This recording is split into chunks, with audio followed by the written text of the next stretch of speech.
Relational thing, so let's have a look.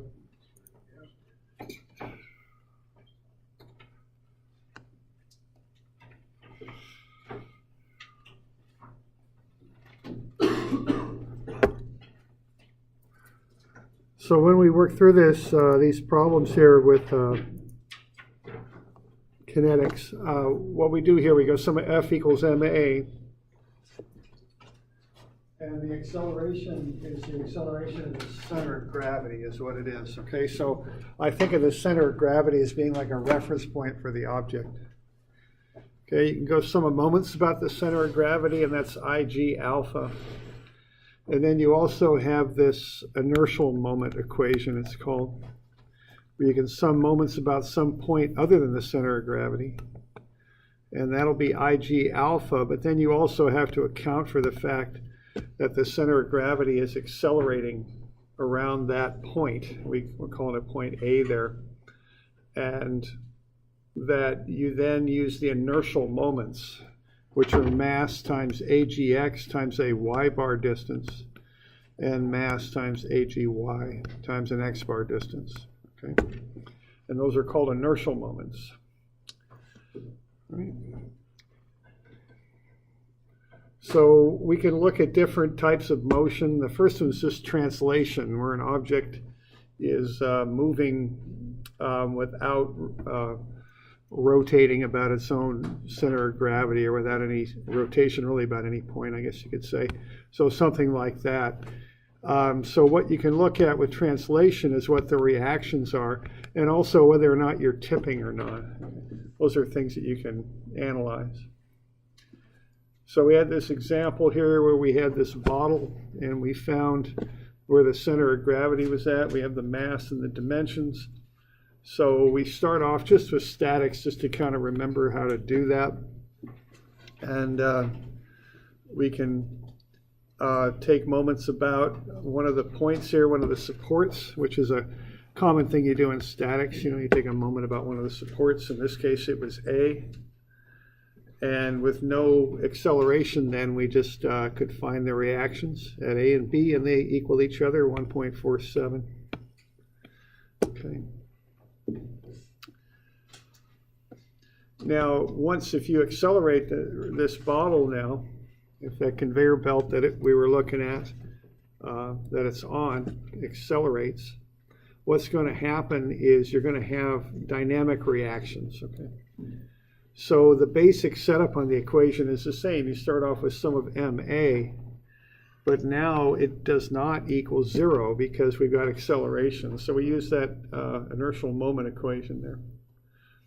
Now, 2 of the 3 terms cancel out because there's no angular acceleration, and there's no acceleration in the y direction, but there is in the x. So that's what you have to account for. So you set up the same equation on the left, just like you do for statics, but on the right you put the dynamic stuff. So what that is max, and it's the acceleration of the center of gravity. So the mass is 0.3, the acceleration is 1.2, and then because this is a moment equation, you add a moment arm. Okay, we got an x acceleration, so the moment arms are normal to the acceleration in this case. In statics, it's normal to the force. On the dynamic side, it's normal to the acceleration. So the moment arm is a y moment arm. Then we look at that and look at that acceleration and realize that about A, that would cause a clockwise moment. So we put a negative sign out in front, which is important to pick that up and put the proper sign on the term. All right, and then we can work our way through that, solve for the reaction at B. It's 0.45 newtons. Okay, so notice, and then when we go sum of Fy equals 0, Ra is heavy, okay, it's heavier. So what's happening is this thing is not yet tipping or anything, but it's starting to tend that way.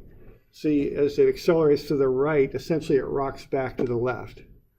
And if you ever drive in a car and someone pushes on the accelerator and really starts you increasing your speed, you rock back into your seat, right? Your weight kind of moves away from the acceleration. You know, if you ever watch animators, you know, they usually have some knowledge of some of this. And I remember some cartoons where right before motion would occur, the figure would rock back a little bit, then they shoot forward. It's the same sort of thing, okay? So that's what's happening here. Let's see. Get ahead of ourselves a little bit here.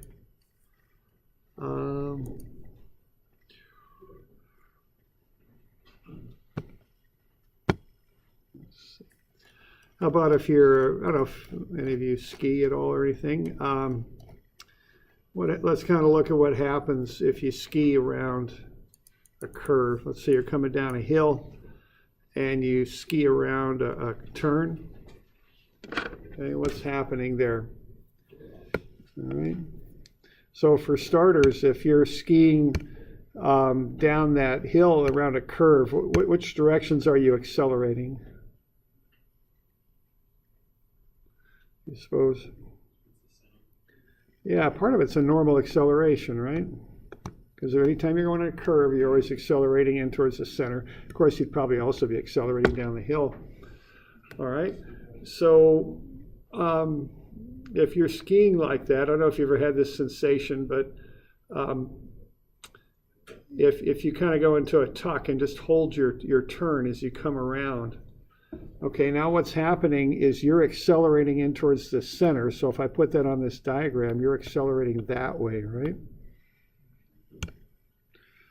So what happens here? What occurs with these reactions on your feet? They're not equal anymore, right? And what happens to the balance of that? If you start accelerating with that normal acceleration into the right, to the left, I'm sorry, as you're looking at that. Or actually, that's to your right, isn't it? Heck, did I switch my R's and my L's in those subscripts? I did, didn't I? Okay. To your right. Okay, what happens to the reactions on your feet? You ever felt that sensation? What happens to the one on the left then? Does it go up or down? Yeah, it goes up, right? So this one starts getting bigger over here, is what happens. And it keeps getting bigger and bigger as it opposes that acceleration, so to speak. Or actually, theoretically, it makes the acceleration happen. It's creating a moment that tracks the inertial moment, is what it's doing. Okay? And as you tighten up your curve more and more or go faster and faster, what happens here? This keeps getting bigger and bigger, right? Now, you only got so much weight down to work with, though, right? So as the one on the left gets bigger and bigger, what happens to the one on the right? Smaller and smaller. And what happens if the one on the left is required to be more than your weight? What happens? Yeah, this starts going to nothing, right? Okay. And I don't know if you ever had that experience. I used to cross-country ski race a little bit, and that's a different sport because you can't, once you commit, you got to hold your tuck around the curve, okay? And you start feeling that inside ski getting light, and you start feeling it coming up off the ground a little bit. You're in a bit of trouble there, right? Because you're about to go in a straight line, even though the trail's going in a curve, and then you're in trouble because you go off into the trees, sort of thing, okay? So I don't know if you've ever had that experience, okay? If you're going to build a sports car, what do you do about that? How do you counteract that? Because you want a sports car to be able to corner, right? So I'll try and draw. Sports car driver or designer, I don't think I am, but there we go. The wheels. That's the steering wheel in case you're not artistically inclined and you can't really notice that. Okay, there we go. All right, so this is coming out of the page.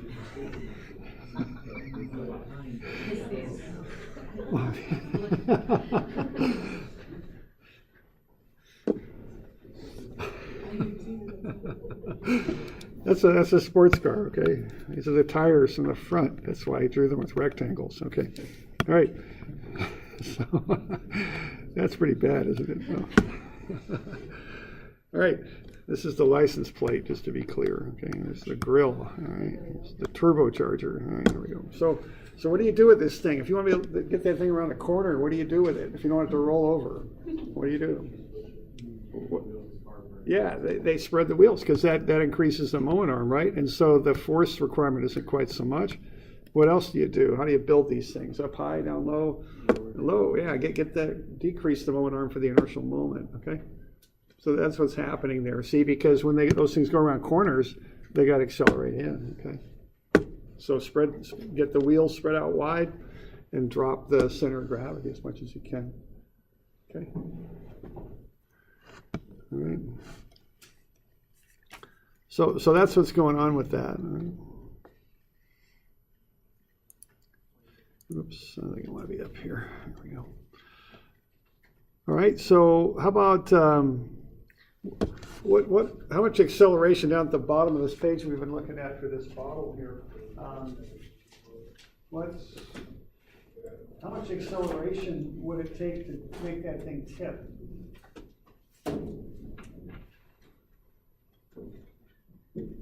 So why don't you get a free body diagram going to that? And actually it's pretty similar to what's up above. And then just write up an equation for us. And see what you can do with that. Just spend a minute or two with it. So down there at the bottom of page 690, what's the required acceleration to make that thing tip? Why don't you start with a free body diagram of the bottle? And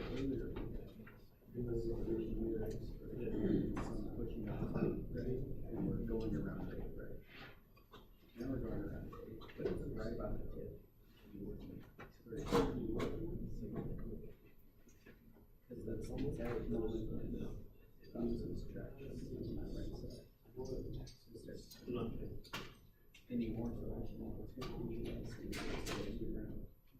but the body right is over the point where it's zero. You get me?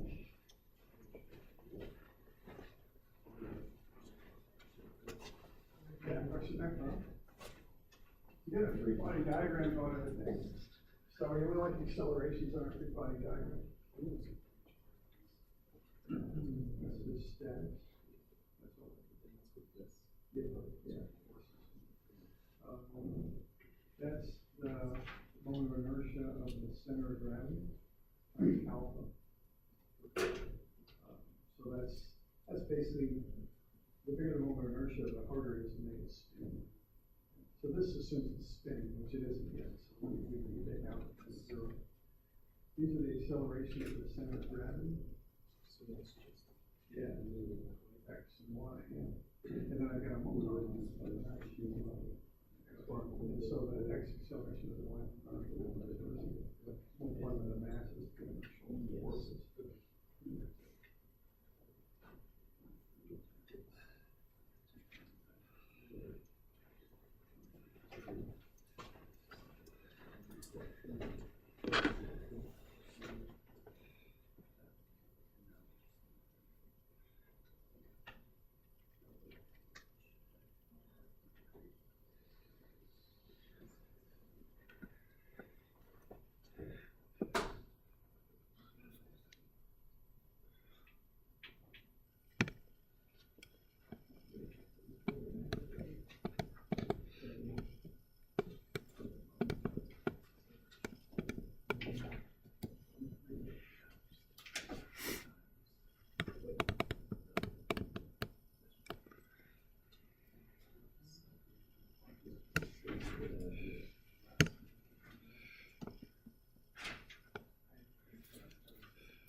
Okay, so a free body diagram, the two reactions up, the weight down, and then the acceleration. You put that on a dynamics free body diagram. That is put at the center of gravity, where that has a location. It's the center of gravity. What do you do with RB? What does that equal if it's going to tip? Yeah, it goes to zero. So right before tipping, that'll zero out. All right. Now the tipping occurs in the opposite direction of the positive acceleration. So if it's accelerating to the right, it'll tip back to the left. Okay. If you think of that little video we were looking at with the motorcycle. If you accelerate the motorcycle ahead, you pop a wheelie, you tip backwards is what you do. Okay. All right, so you tip in the opposite direction of the acceleration.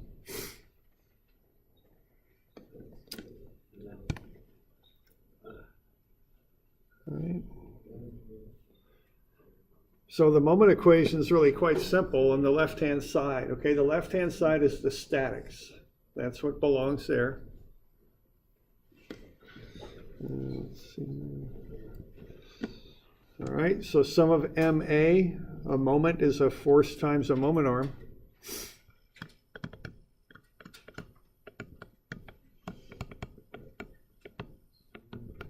Okay, that's all that's happening on the left.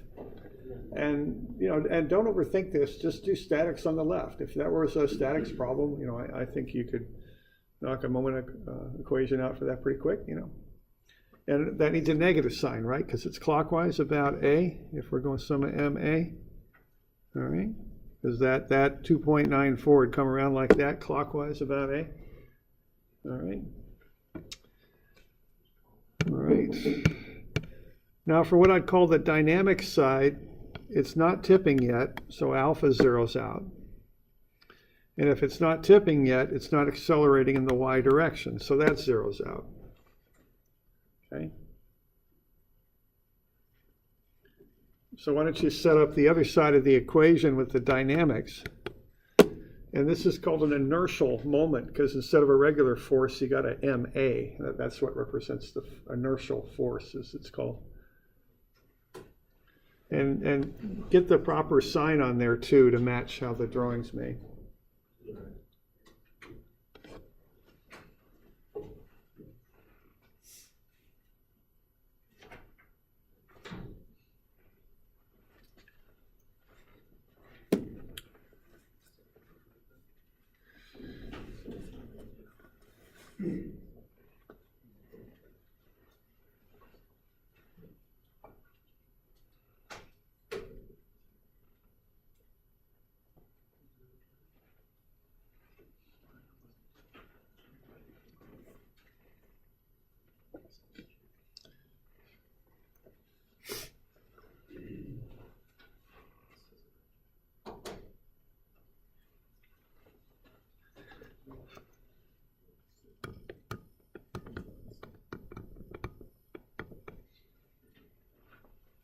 You got the mass, and again, that white bar stuff, that's just a moment arm. That's all it is. It's just like statics. Except here, it's a moment arm to an acceleration this time because you don't have the force directly.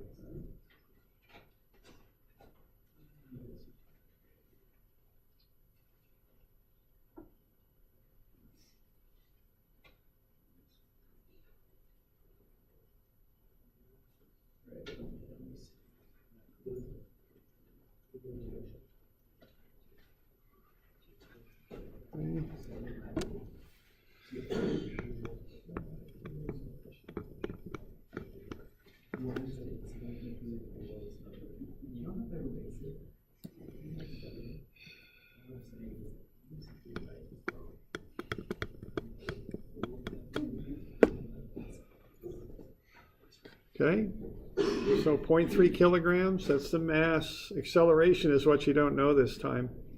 The moment arm's just perpendicular to the acceleration, so the moment arm's like that. Okay, so if you got x acceleration or x force, you got a y moment arm. Okay, that's what creates the moment, the torquing kind of action. That's when those two are perpendicular. All right, and what's the sign on that?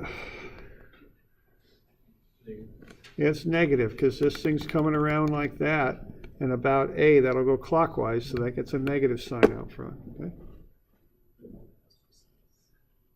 So it's important that you get the proper sign on these. It can bust your answer if you don't. Okay, so you want to pay a little bit of attention to that. All right, and then it's just a matter of going through the algebra and figuring out what A is. It's 1.73 meters per second squared. Okay. So if that acceleration is basically just little bit more than 1.73, that thing will tip over backwards, is what it'll do. Okay. Yeah. Why is there a negative on the right side? Okay, there's a negative on the right side because the acceleration is to the right.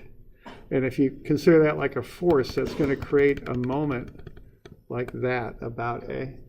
And it's a little bit counterintuitive. Don't overthink it. Just draw a good picture, and then the equation mimics the picture, represents the picture. So, it's just like a force. If that goes to the right, it creates a clockwise moment, and that's negative, okay? So, we okay with that?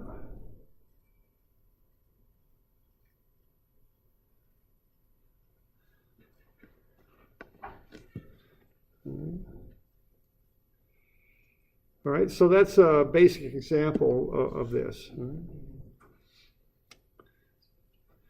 Now, of course, you get into more involved examples. So the next page is a little bit more involved.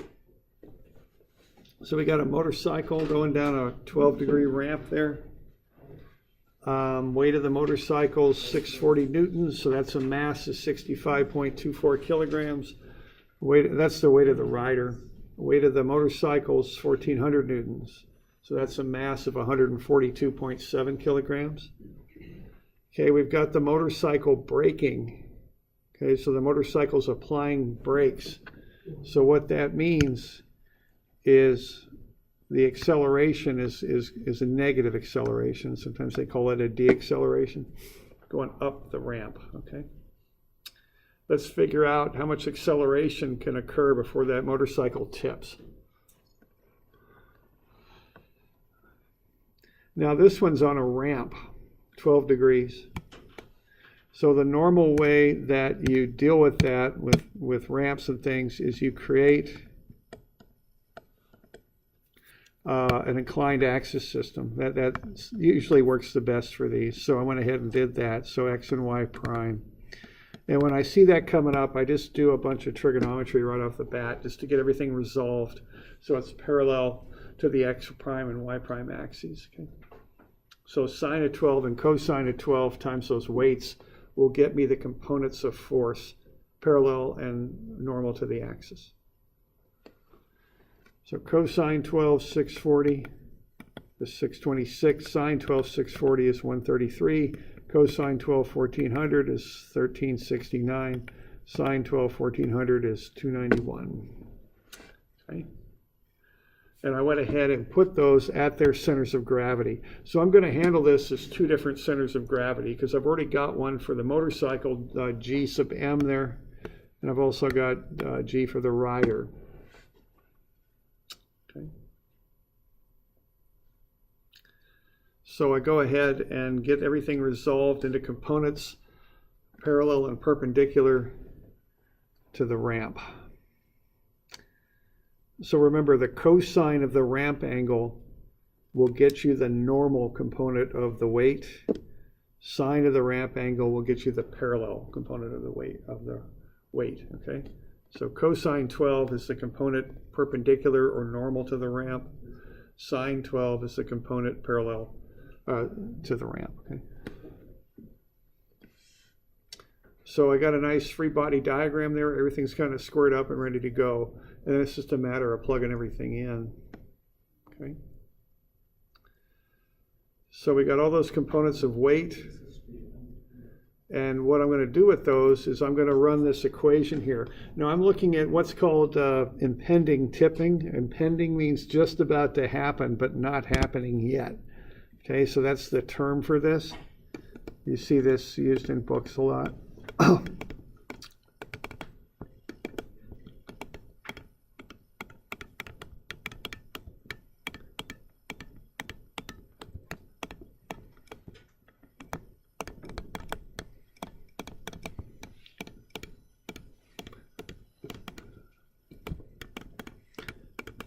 Like that.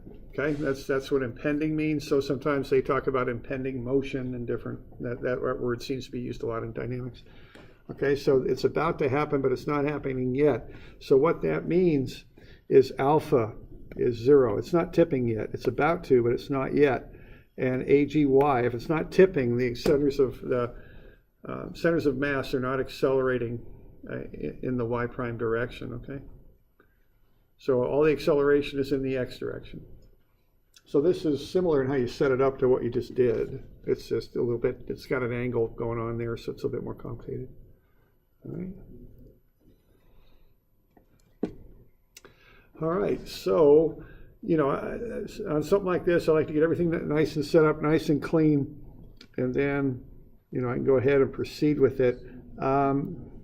It looks like what I did here, and it's entirely up to you. I decided to call that positive, okay? Because I seem to have a lot of stuff going that direction. I don't even quite know why I did that, but I did. All right, so we can go ahead and do that. Now you can call either direction positive. It doesn't matter as long as you're consistent with it. You can do that.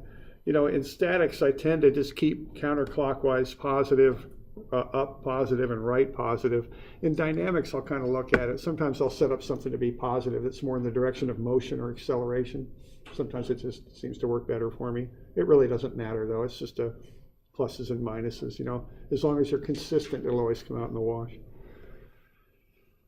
Okay, so I'm doing that, so I'm going to have a look at here. Now, okay, so here's what's going on. Here's my kind of sequence of thoughts. The thing's accelerating that way is what it's doing. What that means is the tipping will oppose the acceleration. So if it's going to tip, going to tip over the front wheels is what you're going to do here, because the tipping opposes the motion. All right, and if you learn how to ride a motorcycle, that's one thing you got to learn about braking, is you don't just brake that front wheel. That's not how that goes. You got to be sure to brake the back wheel too, right? And probably equally as hard as the front, because you can go over the front handlebars if you're not careful with that, okay? So that's what's happening here. All right, so this is the tipping direction. So I'm going to look at that thing, and I'm going to just do a statics equation first. So I'm just going to start, here's how I go with this. I'm going to go, okay, I've got these different components. I've got 291 newtons. That's an x prime force, so that'll take a y moment arm of 0.4 meters. And then that thing's going to go counterclockwise, so on my convention, that'll get a minus. And then I've got a y prime force of 1369 newtons. And that's got a moment arm of 0.7 meters. And that's going to come around that away, which is clockwise, which on my convention is positive. Okay. So I'll just take them one at a time like that, okay? 133 newtons for the rider. Moment arm of 0.4 and 0.76, which ought to be 1.16 meters. That looks like counterclockwise, so that's going to be a minus. And then we got the 626 also.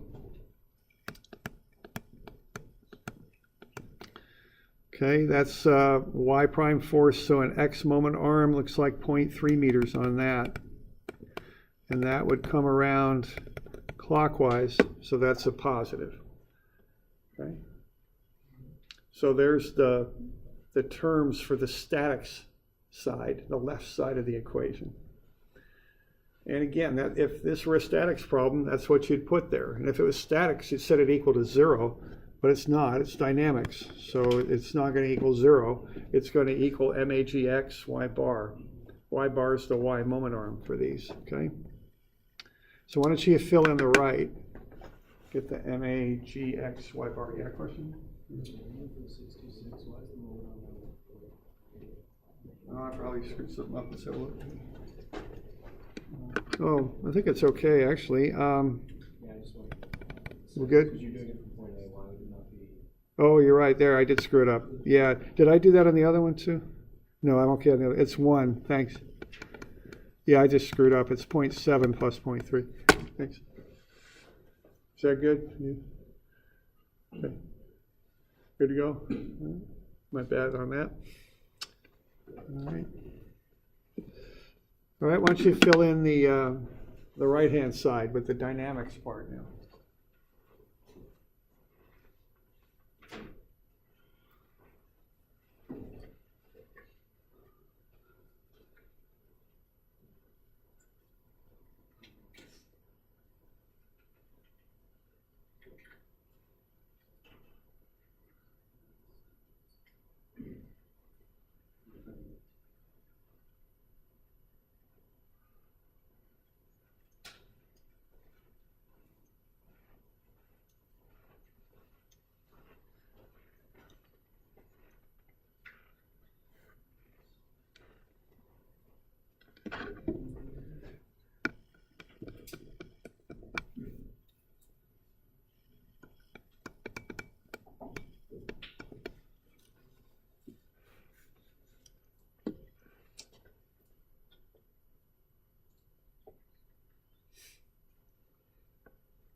Anybody got any questions on this? Are they doing all right? So, like I say, don't overthink this stuff. Just look at the picture and just, you need M, you need A. If you don't know what A is, that's an unknown, and you need them on. But that's all there is to it. Okay, don't complicate it.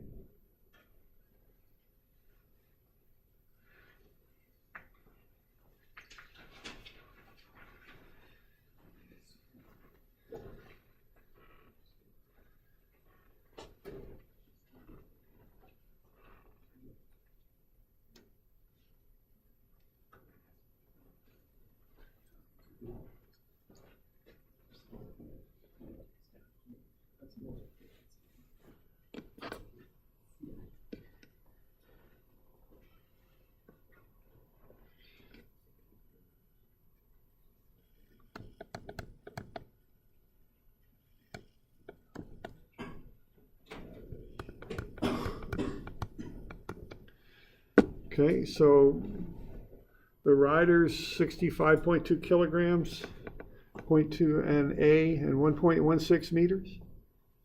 And then the motorcycle's 142.71 kilograms, A, and 0.4. Okay, we all right with that? What's the sign on those? The way we got it set up. It's positive, yeah. Just treat the acceleration like it's a force vector, like you did in statics. That's coming around that way, and we decided to call clockwise positive. So again, you got to have the proper signs on these. If you don't, it won't work out properly, okay? So we all right with that? Why are they positive? They're positive because the accelerations go to the right. And if you're taking a moment about A, which is what we're doing, that right will come on around clockwise. Okay? And that's what we decided to call positive on this one. Okay?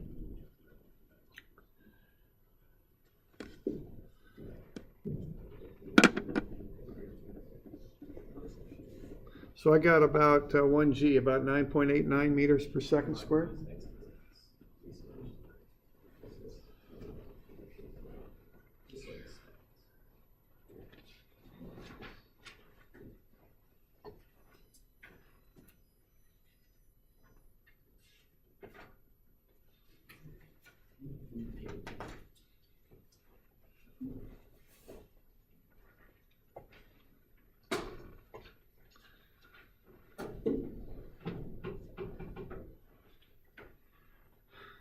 Got any questions on that? Okay. So this is the approach that I use on these, okay? Static stuff on the left, dynamic stuff on the right. Just get a nice picture with the arrows on there and just track the arrows into your equation. Watch your signs. And it'll all come out in the wash, okay? All right, and this one I called clockwise positive. There's counterclockwise positive. I mean, the signs all flip, but the answer comes out the same. So you can do it either way. It doesn't matter, okay? You can set up your signs however you want. Makes no difference, okay? As long as you're consistent. You got to be consistent, of course. So you got to have the stuff on the proper side of the equation and with the proper sign. Okay? All right? So we good with that? We got any questions on that one? Okay.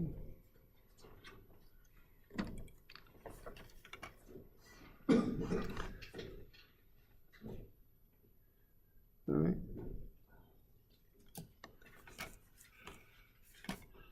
So that's the first version of this stuff, of this plane motion is, or kinetics, I guess I should call it, is translation. Typically what you do with this is you look at the reactions and you look at whether something will tip or not, okay? Now, I should mention, I think I forgot to really point this out, and I should have. See, NB is 0 because it's about to tip, so that's why we didn't bother with NB, and so that's 0 because it's about to tip, okay? So just before it tips, that reaction on that, in this case, it's the back wheel because it's going to tip this way, is 0. And that's why we took moments about A.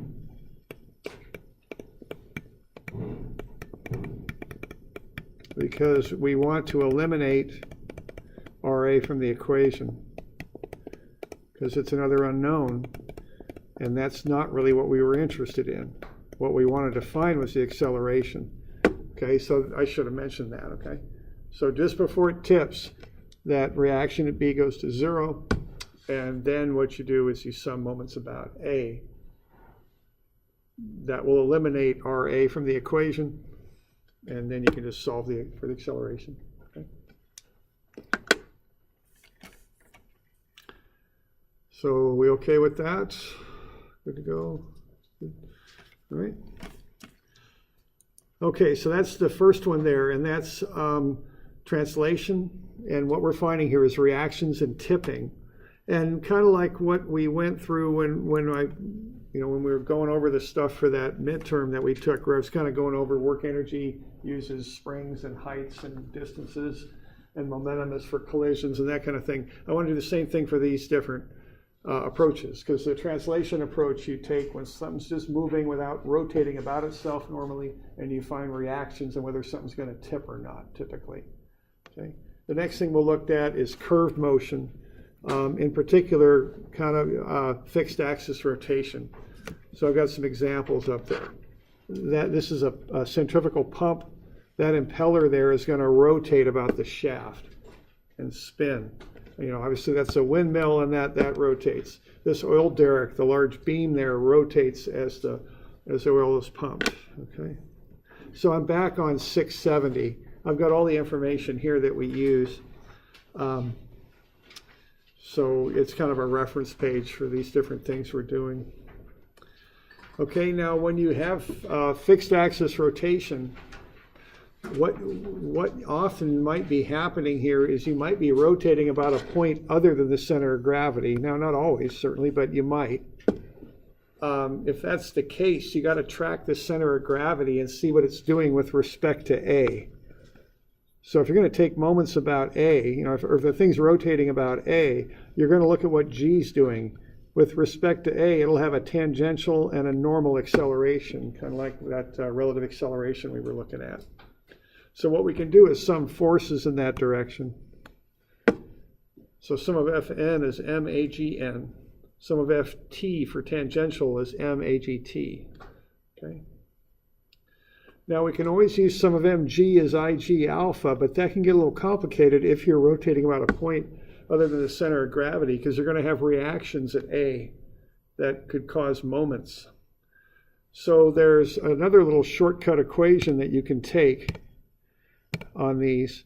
Now this only works for fixed axis rotation about some point A.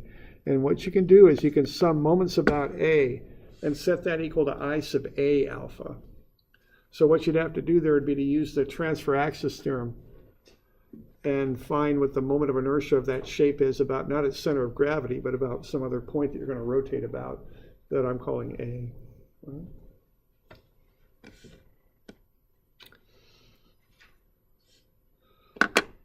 All right, let's just have a look at one example here. I think we got time. Let's say we got this motor and it's going to apply a torque of 40 Newton meters. And it's going to spin that rectangular plate. Okay. Let's figure out what alpha for the plate would be. And once we got alpha, let's find the angular speed after 4 seconds. Okay, so we have a motor. It's going to apply that moment to the shaft and spin a rectangular plate. Okay. Now, what we're going to do with this, we're going to assume that this shaft comes in at the center of gravity, okay? Like that. All right, so what we need here, what we're going to do, we're going to go sum of mg equals I sub g alpha. That's obviously the way to go at this. Now, I know what the sum of mg is because it's given. So that's easy.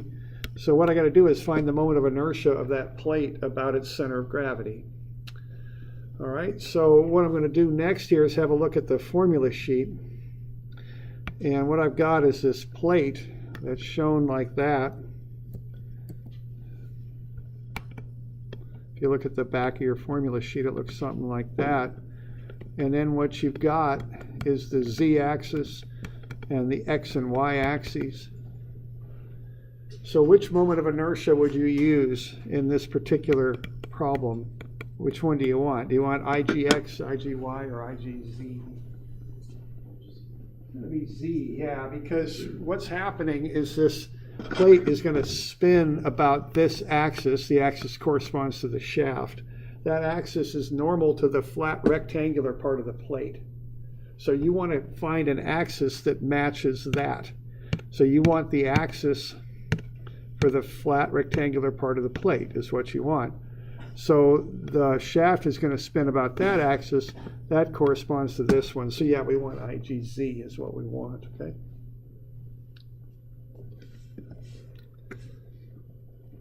So we're going to use 1/12 m a squared plus b squared. Okay, so 1/12, the mass is 235. A and B are the two dimensions of the plate, 0.4 and 0.9 meters. So 1/12 times 235 times the sum of 0.4 squared plus 0.9 squared. And that'll come out to be 19.0 kilogram meters squared. Okay. So you got the moment about G, and you use the 1/12 m a squared plus b squared to find the moment of inertia. And the equation then is just sum of mg is ig alpha. So you can find what alpha is. Now the units on alpha are going to look kind of funny because you've got Newton meters on the left of the equation and kilogram meters squared on the right. And when you divide that out, you get Newton meters over kilogram meters squared, but it looks like kind of a pretty funny thing going on there. But what you can do there is substitute that a Newton is a kilogram meter per second squared. If you substitute that in for the units on newtons, you'll see how things fall out. So the kilograms cancel out and the meters squared cancel out, and you're left with a nothing per second squared. And what the nothing is a radian. The radian is a unitless measure. So the nothing per unit squared is radian per second squared. Okay, that's what's happening there. So I don't worry about units on these equations as long as I'm in standard units. So when I'm in metrics, I want Newton meters and seconds, and when I'm in imperial or English units, I want pounds, slugs, and seconds. As long as I'm doing that, everything comes out in the wash. I don't worry about it. Okay? But there's just one run through it to show you how it works out. So when I do the 1/12 m a squared plus b squared, I get 19 kilogram meters squared. And then when I take 40 Newton meters is 19 alpha. Alpha is 2.11 radians per second squared. And once I've got alpha, I can find omega. It's assuming a constant moment there, I'm getting a constant alpha. And if alpha is 2.11, I can use omega as omega 0 plus AT, or alpha t, to find the omega. So we all got this? We're doing all right? Anybody not have this yet? Okay. And I didn't finish it up, did I? Dang it. That's no good. So I think the equation here to finish it up is omega 0 plus alpha t. And so that would be 2.11 radians per second squared. And the time, I think, is 4 seconds. Is that right up there? Is that what I did? Okay. So that should be 8.44 radians per second. That would be the speed after 4 seconds.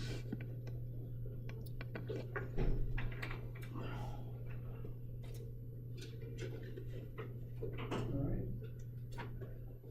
So that's just a little bit on fixed axis rotation. We'll get into this in a little bit more detail. There's a few little tricky things with that we'll have to go over.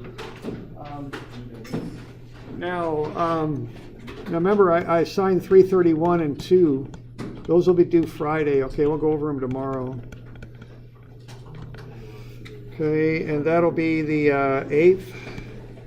Okay, I'm working on your tests. I'm about halfway through or so I'm hacking away at those. Okay.